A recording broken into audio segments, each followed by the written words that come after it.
The Edge crew has just arrived here at Icon. This is one of the biggest events on the SA Games and Comics calendar.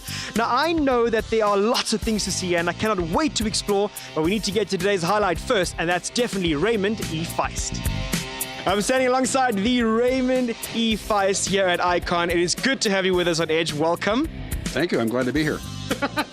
I was speaking to Raymond earlier and he was like, should I do this interview in my radio voice or my normal voice? And I said normal voice, but if you had to say thank you in your radio voice, how would it sound? Thank you. So you're out here back in South Africa. Is it good to be back? I love it here. The people are great.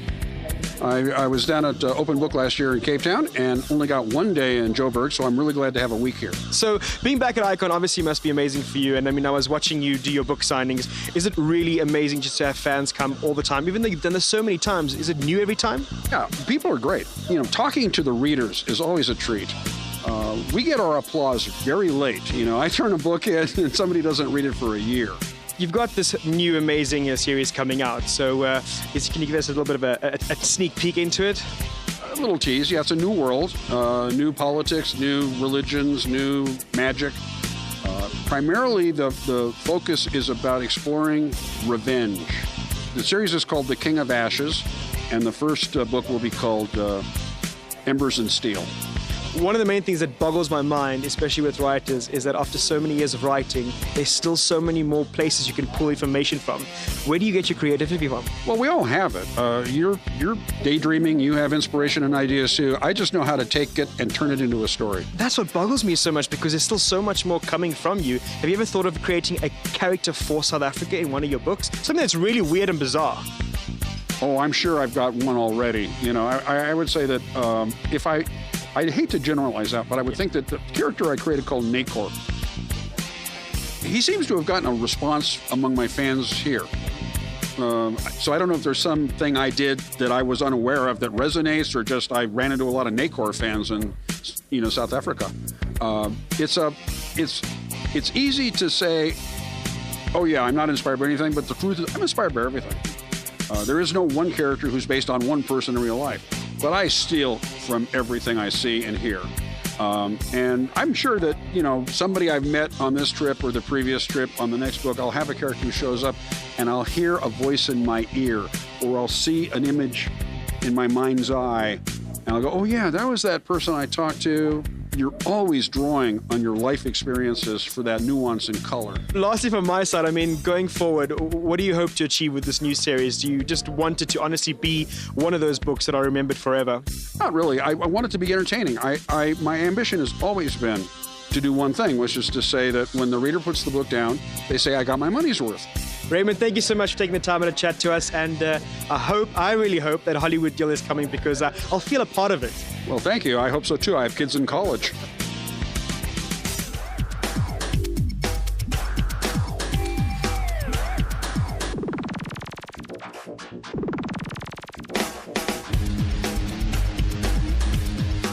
So I was strolling around here at Icon and I saw this stall called Culture Collective, and I was like, I need to meet the lady behind this, because I saw these skulls and I was like, this is amazing. And this is Charlie, and Charlie's the brains behind these skulls. What do you call them?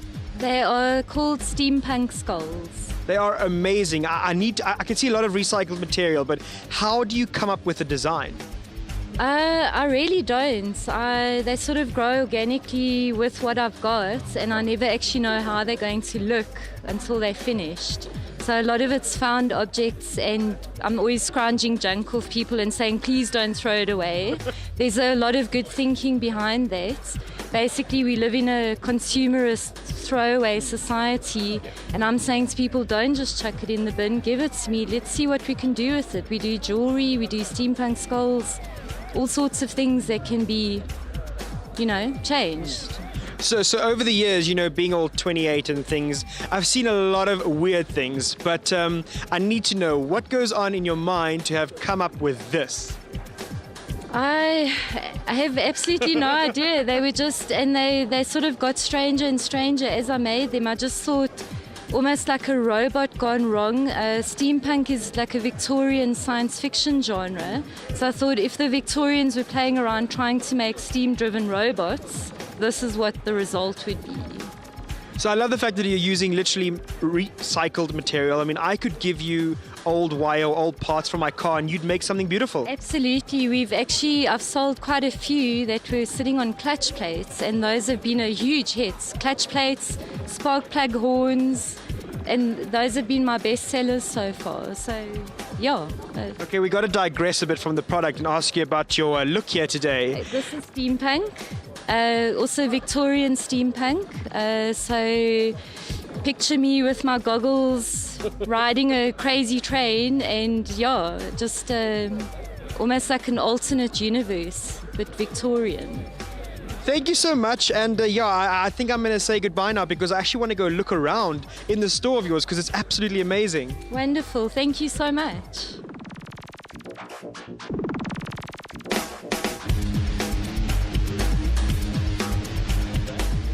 Hello, can I interrupt you guys? There's some serious gaming kicking on here. And he needed to finish his move. Sorry, yes, I need to do my action, just hold on. Hi, you are? I'm Deviled. Deviled, welcome to Edge. I saw this and it looks very, very interesting. I actually have no idea what is happening on this board game. So what is this called? This is called XWing Miniatures Battle, or XWing Miniature Game, whatever it's called. And it's basically a Star Wars-y squad combat game. So I'm facing off with my scum and villainy against Jonathan's scum and villainy over there, and we're trying to see who can kill each other first, and he seems to be winning. So the aim of the game is pretty much a aerial battlefield. Yeah, space. It's based on the whole Star Wars universe, so there's plenty of things like X-Wings and TIE Fighters, which are the base set, and then they added a lot of other cool ships, the Millennium Falcons there. It's all about taking one force, killing the other guy, sort of trying to outmaneuver, outguess, and outfly your opponent. The whole board game saga seems to be quite a popular thing here at Icon. Is this one of the things that are really doing well and really exploding in South Africa? Yeah, our community's grown a lot. So, I mean, from Icon 2014, where we had a tournament of maybe 4 or 5 people, we have 26 people pre-registered for regionals on Sunday. We get 10 people to come through on a work day to play, so it's really, really gone up. The X-Wing community is jiving, and it's really just kicking off. We even have nationals competitions that we had last year. Some guys flew down to Cape Town for the South African Nationals. They ended up going to Worlds, which is the World Championship. So it's really taken off in SA. Well, I've actually interrupted him enough, so get back to your game so you can take part in this world competition. Thank you so much. All right, thanks, man. Appreciate it. Have a good day. I've been strolling around and I cannot get over how amazing these ladies look in their costumes. There's so many more awesome moments coming up from Icon and more interesting characters. Don't go anywhere. We'll see you guys after the break.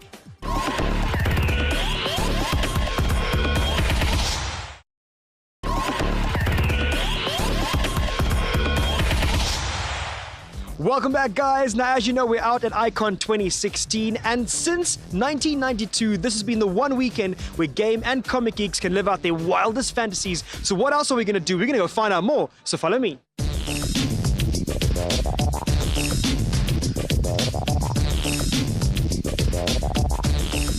I'm sitting alongside Grant Charlton from Icon. Pretty much, if you want to know anything and everything about Icon, this is the guy to speak to.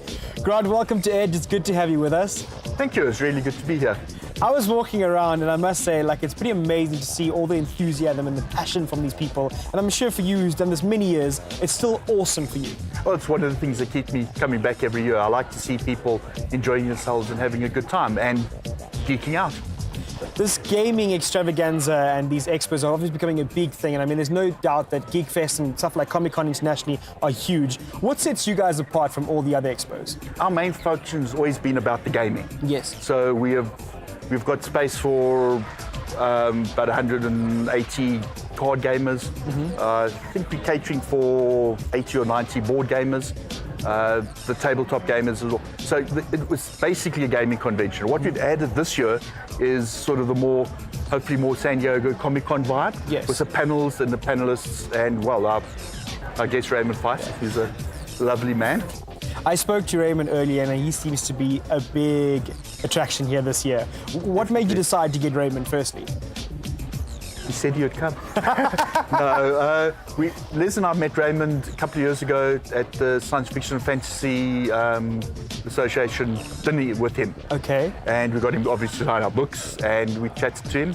Les made such an impression on him that he actually gave Les his email address because Les was going to San Diego Comic-Con that year. And Les wanted to interview him for his podcast, Release the Geek on Geek XP. And he said, well, you look like a reasonable chap. You don't look like an axe-murderer or anything, so gave him his email. And Les went and interviewed him. They were supposed to talk for 40, 45 minutes. I think it ran for about an hour and a half. Wow. I think it is still on Geek XP, or you can pick it up.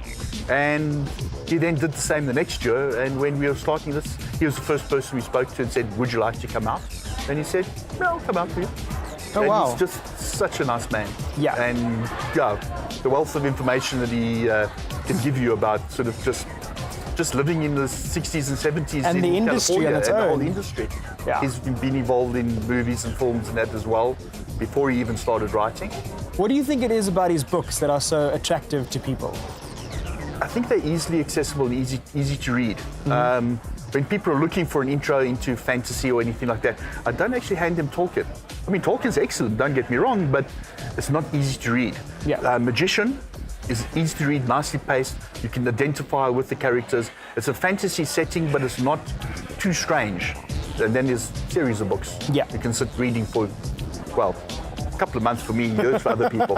What's changed over the years for you, being in the inside? There's been a lot of changes. The games that people have played have changed. Yeah. The fact that there's been a rise in the board games, and board games are taking up a larger space in the show every year now. Is that like Monopoly vibes? Monopoly. Everything's Game of Thrones, okay? Like, let's have some diversity. There's a Game of Thrones There board is, game. that's what I'm saying. There's in fact 3. There's a lot. But no, this year we're having a Catan tournament where the winner's going to fly to Colorado, Oh, wow. Denver, Colorado, and compete in the Worlds. Wow.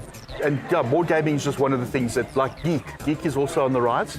One of the reasons we've taken the step up to come to Gallagher is because there's more people out there that are willing to come out and geek out over the weekend. Yeah. Buy their comics, play their board games. The tabletop gaming's been around from Icon 1. The role-playing was the reason that I didn't start Icon, but the reason that Icon actually started was for role-playing. And yeah, cosplay got added on along the way. For Icon, for you guys though, going forward, what are you still hoping to do and bring out to really attract audiences? Well, look, we want to branch into things like San Diego Comic-Con that brings out the movie stars and the TV stars. We've got a whole bunch of movie stars in Cape Town all the time. That's true. There's always shooting going on there. It's just a matter of funding. Yeah. So finding sponsors that can actually help us fund it. The feet through the door help, obviously, but we don't know that before we run the show. And then who's actually willing to participate. We want to bring out more. We want to bring out comic artists and everything like this. This year was a trial thing, and Raymond was obviously already a friend, so we brought him out. Next year, we've spoken to a number of people, including some of the local people who've made it onto TV overseas. Yeah. Wow. There's big things As soon coming. as we know, we'll tell everybody else. Grant, before I let you go, I've got to ask you, if you could cosplay right now in this moment, who would you be and why? Well, I haven't actually really ever cosplayed, but the character that I normally did for our Halloween parties was always Google, because it comes naturally. Thank you so much for joining us on Edge, and Thanks all the for best, having and me. good luck for this weekend. Thanks. All I'm looking for is a sleep afterwards.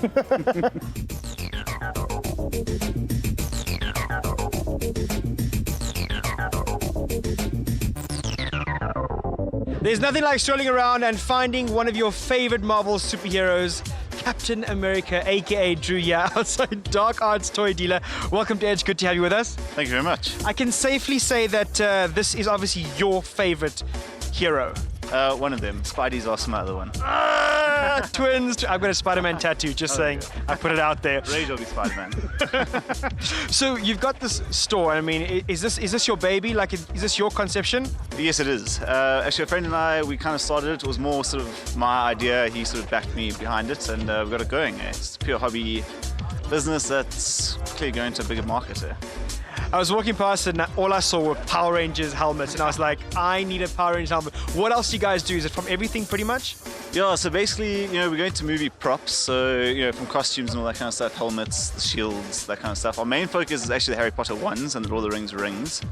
But the cosplay stuff, we have actually people approaching us, asking us to sell their stuff that they've made. Just so, a lot of the artists don't really have an outlet to sell, so, yeah, we go and do that for them. Drew, what do you think it is, though, that people are so fascinated by the wizarding world? These wands are everywhere. I don't know. I think it's the magic of it. I think like Harry Potter appeals to everybody. The books caught us first, and the movies got a whole new audience. Yeah. I mean, the character ones. I've been amazed. There's so many character ones that it's amazing. It's cool. So I'm going to assume, but I don't know. Have you seen the latest Captain America? Yes, I have. Loved it. And your thoughts in terms of Spider-Man being introduced now? Oh, loved it. Like I say, I'm actually mainly a Spidey fan. Cap is my second love. But you look good as Captain, right? We've got to pan down and see all this. Look at that. Drew, thank you so much for taking the time out. And about those Power Rangers helmets, if they go missing, you know where they are. I'll find you. I'll find you. What an amazing day out here at Icon 2016, but like the saying goes, all fun and games need to come to an end. I'm buzzing off to Survey B, and I'll see you guys after the break.